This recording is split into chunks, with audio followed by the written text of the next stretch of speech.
Muy buen día, es un honor estar aquí compartiendo con usted este mensaje respecto a las formas de manejar decepciones y nuestra relación con Dios. Como lo escuchó, formas de nosotros manejar nuestras decepciones, desilusiones y nuestra relación con Dios.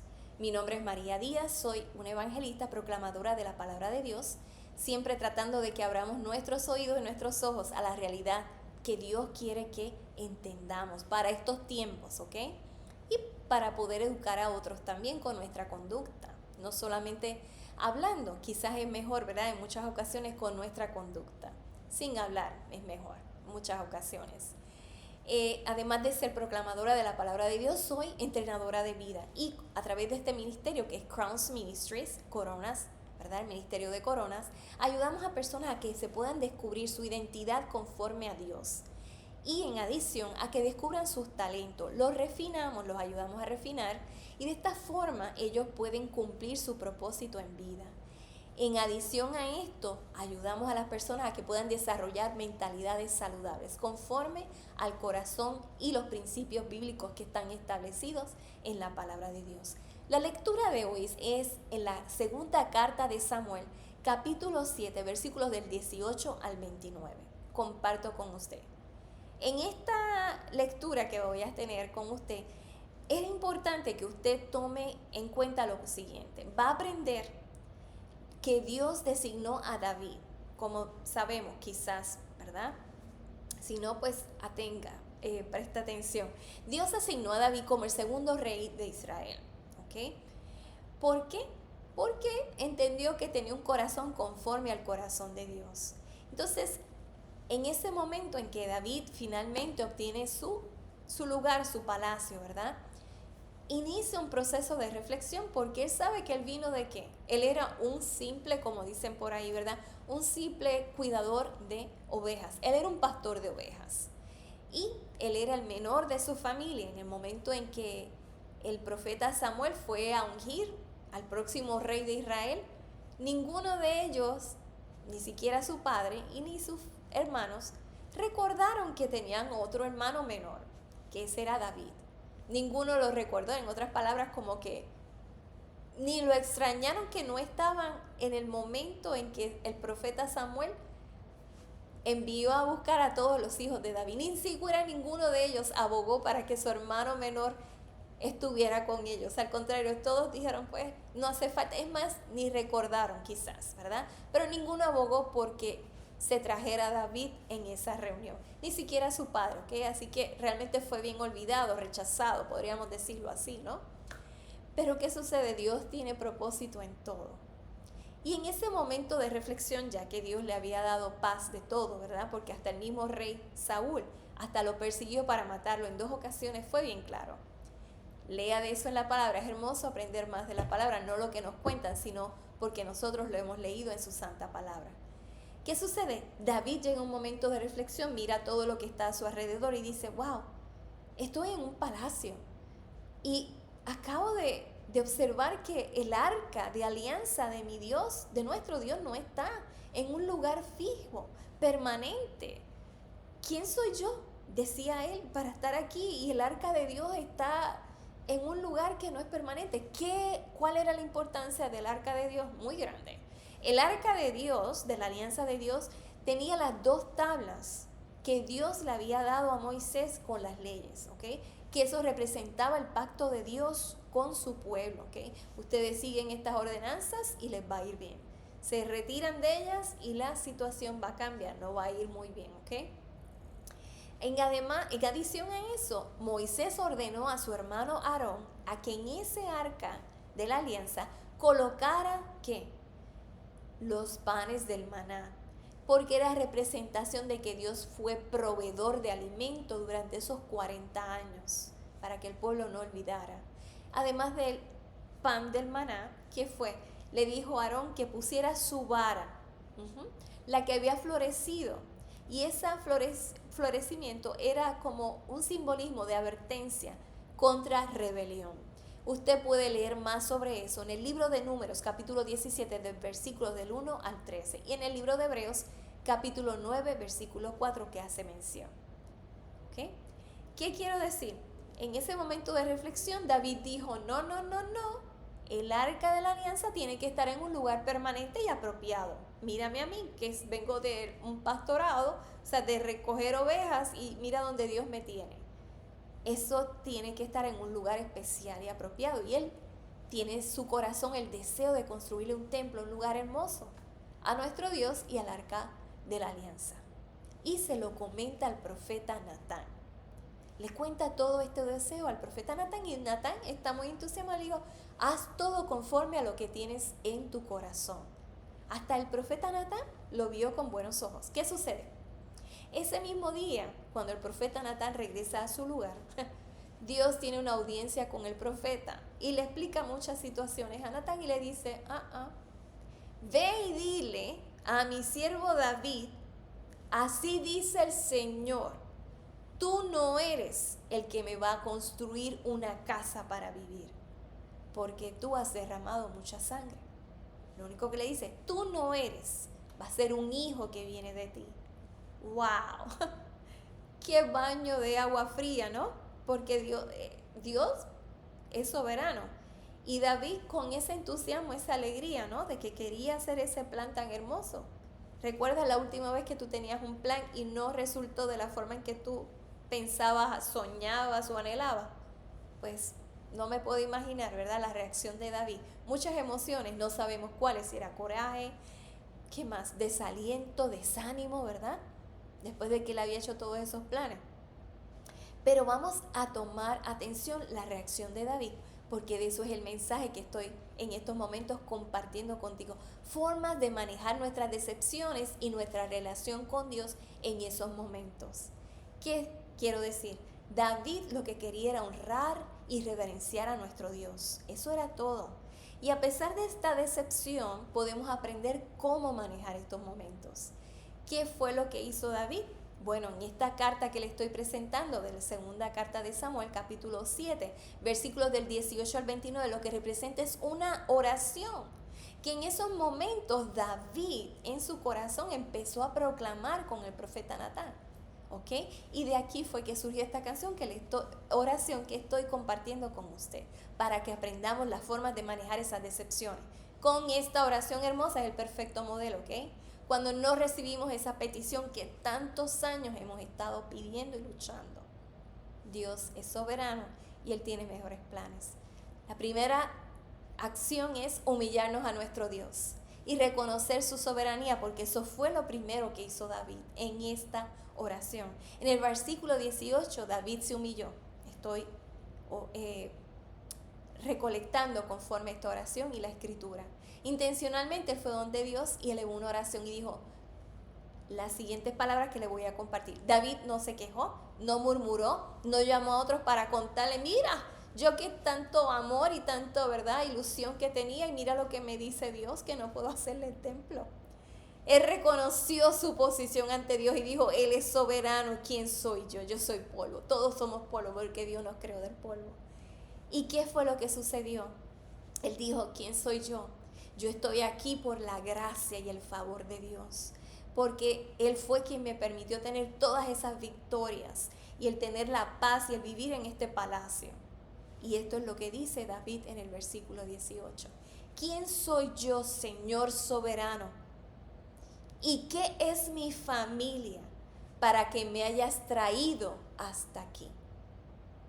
Reconoció la posición de Dios, la soberanía de Dios y quién era Él referente a Dios. Qué ejemplo, ¿no? Segunda lección que podemos aprender de esta oración: exaltar la grandeza de nuestro Dios. Es tan importante en el bien y cuando estamos en la montaña y cuando estamos en el valle, ¿ok? Exaltar siempre la grandeza de nuestro Dios. A través de esta oración, David aprecia la grandeza de nuestro Padre soberano, su santidad, su pureza, su amor y grandeza. Y lo que hizo fue exaltarlo. En el versículo 22 le comparto: cuán grande eres, Señor soberano.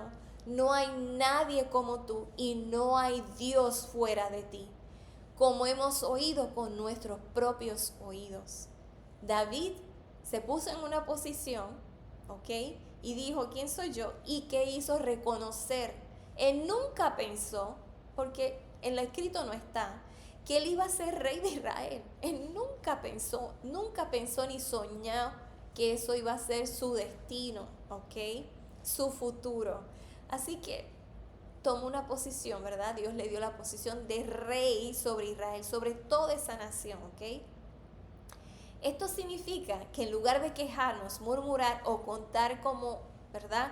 Como cuentos a otros de lo que no resultó, debemos conservar esa energía y tiempo en qué? Para hablar de la justicia, el amor, el perdón y la rectitud de nuestro Dios. No hablar de nuestros problemas ni deseos, ¿ok? Insatisfechos, ¿verdad? O lo que está sucediendo en el mundo. ¿Por qué? Porque eso representan como quejas ante nuestro Dios. Y si las presentamos debe ser en oración, no al prójimo, ¿ok? Y si le vamos a hablar al prójimo es en oración. Mira, vamos a orar por esta situación que está sucediendo en la nación o donde sea, ¿ok? Tercer ejemplo, tercera lección o acción respecto a esta oración de David. Afirmar la redención, el plan redentor de nuestro Dios. Eso fue lo que Dios le iluminó, podríamos decir, a David. En el versículo 23, David habla del plan redentor de Dios en su nación de Israel. Él afirmó la bondad, la fidelidad de Dios contando cómo Él redimió a Israel. Y leo de la palabra en este versículo 23. ¿Y quién como tú, pueblo Israel, una nación en la tierra que Dios salió a rescatar como pueblo para sí, para darle un nombre? En esos momentos lo que Dios hizo fue rescatar esa nación, ¿verdad? De la esclavitud, de la penumbra. 400 y pico de años en esclavitud. Y Él los recogió de esa posición para hacerlos nación. No solamente su nación, sino su pueblo escogido. Y David hace mención de esto, del plan redentor de Dios en esos momentos. Pero usted y yo tenemos otro plan redentor y fue a través de Jesús. Jesús selló esa redención con su sangre preciosa. Le costó su sangre, le costó su vida y Él no tenía ningún tipo de pecado. Él fue al Calvario. Y a través de ese sacrificio usted y yo podemos ser familia de Él, de Dios. ¿Ok? Y eso es lo que Él espera de todos y cada uno de nosotros. Él pagó el precio. Así que razón número 4 para nosotros saber cómo manejar nuestras decepciones y nuestra relación con nuestro Dios es recordar el pacto de Dios con nosotros. Como David lo hizo, él recordó el pacto de Dios con él cuando le dijo en el versículo 24: has establecido a tu pueblo Israel como tuyo para siempre y tú, Señor, te has convertido en su Dios. Nosotros también, como David, podemos recordar las promesas de Dios. Y a diferencia de David, tenemos el Antiguo Testamento y el Nuevo Testamento para recordarle sus promesas. ¿Ok?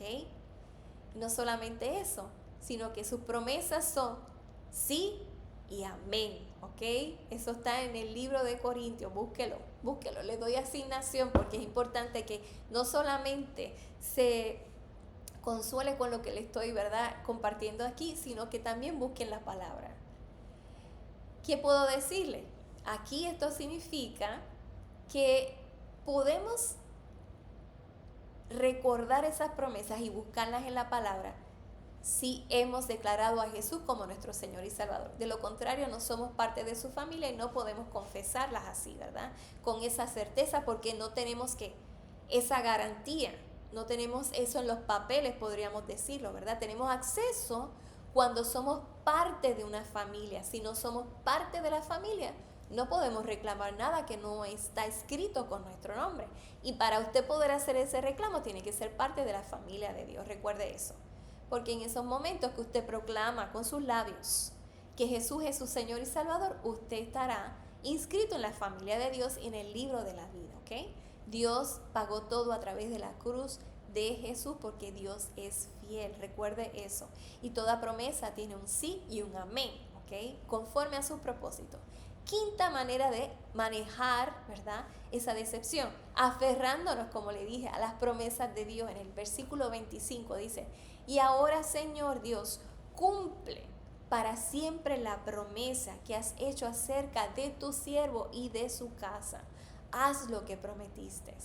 Dios le dio una promesa a David de que él iba a tener un hijo, que le iba a construir el templo y que descendientes de David iban a estar siempre bajo el favor y la gracia de Dios, siempre y cuando estuvieran bajo, ¿verdad?, la observación y cumplimiento de los mandamientos de Dios. Esa era la condición. ¿Qué hizo David? Se apropió, tomó esa promesa de Dios y se la recordó a Dios. Y él sabía que se la iba a cumplir, ¿ok? De igual forma usted y yo podemos hacer eso con las promesas de Dios, confiando porque Él es fiel. Sexta parte en medio de esta oración es proclamar la gloria de Dios. Eso fue lo que David hizo. En el versículo 26 él proclamó lo siguiente: el Señor Todopoderoso es Dios sobre Israel. Dios le prometió muchas cosas a David y David anhelaba ver lo que Dios le prometió. A pesar de esa decepción de que, ¿verdad?, no le concedió el que pudiera construirle su templo, él lo que hizo en todo momento fue exaltarlo, su grandeza, su soberanía, su amor, su perdón, ¿verdad? Y más que eso, su sabiduría, de que él sabía lo que estaba haciendo, que él era perfecto. Séptima razón o séptimo elemento que podemos aprender de esta oración es pedir la bendición de Dios, que con esto fue que David cerró esta oración. Así fue como él la cerró. Le pidió a Dios que bendijera a su familia y a su casa, ¿ok? Es decir, las descendencias posteriores, ¿ok? Estas emociones crudas que a lo mejor David tuvo en medio de la decepción, que no sabemos cuáles fueron, si fue desánimo, desaliento, decepción, porque cuando no nos salen las cosas, ¿verdad?, como no resultan como planificamos o pensamos o soñamos, quizás hasta nos da coraje. Culpamos a Dios y en lugar de alabarlo, lo que decimos: no tengo nada que ver contigo, no me concediste lo que te pedí, y nos volvemos las espaldas. David, al contrario, lo que hizo fue exaltar, adorar al Dios que vive para siempre y recordar que Él era sagrado y Él era soberano y sabía lo que estaba haciendo. De igual forma podemos hacer usted y yo, ¿ok? Continuar, ¿qué? Que nos bendiga, nos dé salud, vida suficiente, ¿verdad? Y su salud y sabiduría para hacer lo que Él desea que hagamos. Y que bendiga a nuestra familia. Así que eso podemos tomar de ejemplo como David. Tomar y cerrar nuestras oraciones de esta forma. Ahora le digo una cosa. Quizás, igual que David, usted está decepcionado, pero es diferente, ¿verdad?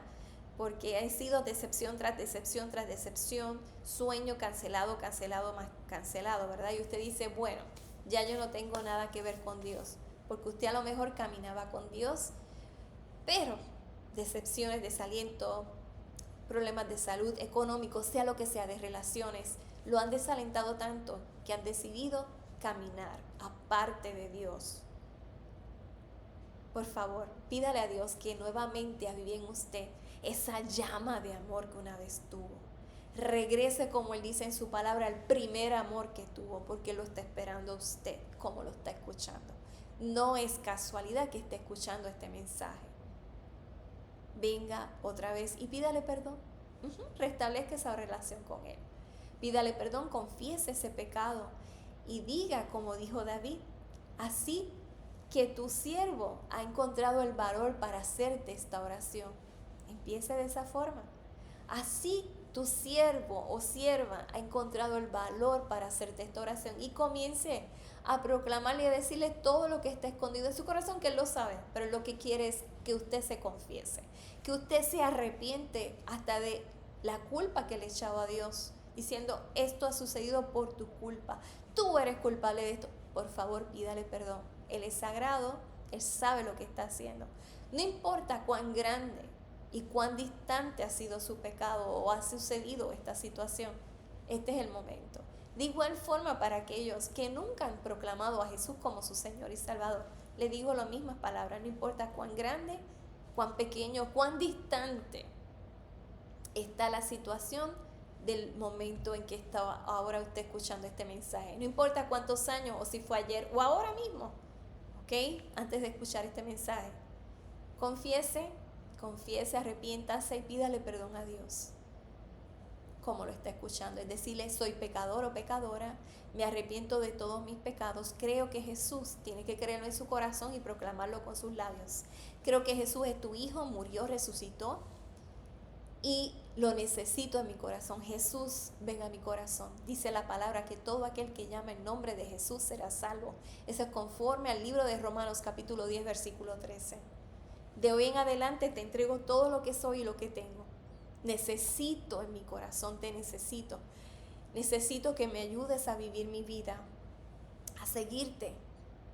Mi vida y mi todo eres tú ahora. Quiero hacer tu voluntad. Enséñame y guíame. Te pido esto en tu nombre, Jesús. Amén. Ahora es parte de la familia. Conéctese con una comunidad de discipulados para que continúe aprendiendo de Dios, Jesús y el Espíritu Santo. Y sobre todo, aquí tenemos muchísimos mensajes que le pueden ayudar en esa jornada. Conéctese, suscríbase en cada momento que grabemos un mensaje, usted será notificado. Y denos un dedito, ¿verdad?, de satisfacción de que le agradó el mensaje. Comparta con otros y hasta la próxima. Dios le bendiga. María Díaz.